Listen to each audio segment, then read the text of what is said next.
ఎంత ఎదిగినా ఎంత శక్తిమంతుడైనా అడిమాది అష్టసిద్ధులున్నా తన శక్తి తను తెలియకుండా ఎదిగే కొద్దీ ఒదిగుండే ఆంజనేయ స్వామిలాగా ఇతనికి రామ్ చరణ్ అని పేరు పెట్టాలని చెప్పి మా నాన్నగారు ఆలోచన చేసి తనకి రామ్ చరణ్ అని పెట్టారు.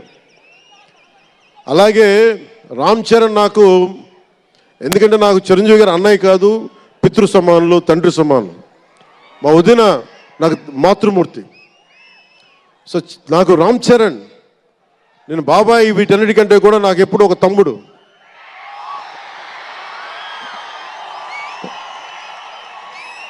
చిన్నప్పుడు బాగా ఏడిపించేవాడిని, నేను ఇంకా బద్ధకంగా ఉండేవాడిని. అంటే కరెక్ట్గా చెప్పాలంటే నేను తమ్ముడు సినిమాలో నా క్యారెక్టర్ లాగా ఉంటే, రామ్ చరణ్ 7 ఏళ్ల వయసు, నా రెండో కొడుకు అంత వయసు ఉండేది. ఇప్పుడు ఆ వయసులో తెల్లవారుజామున చలిలో హార్స్ రైడింగ్ నేర్చుకోవడానికి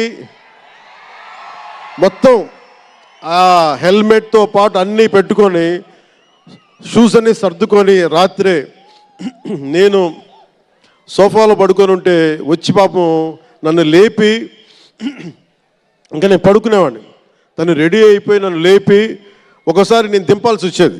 ఇష్టంతో కదా, తప్పక, లేదు తిడతారు ఇంట్లోనే. అంటే అంత క్రమశిక్షణతో ఉండేవాడు చిన్నప్పటి నుంచి. నాకు రామ్ చరణ్లో నచ్చింది ఏంటంటే ఇంత ప్రతిభా సమర్థత ఉందని ఎప్పుడు తెలియదు ఎవరికి కూడా. ఇంత శక్తి సమర్థత ఉంది ఈ వ్యక్తులు ఎప్పుడు మాకు తెలియలేదు. ఎప్పుడు ఇతను నేను డ్యాన్స్ చేయటం ఎప్పుడు చూడలేదు నా లైఫ్లో, సినిమాలో తప్ప. ఇంక సినిమాలో బాగా వ్యక్తిగత జీవితం నేను ఎప్పుడు చూడలే.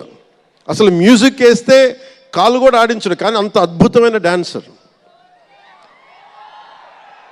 అలాగే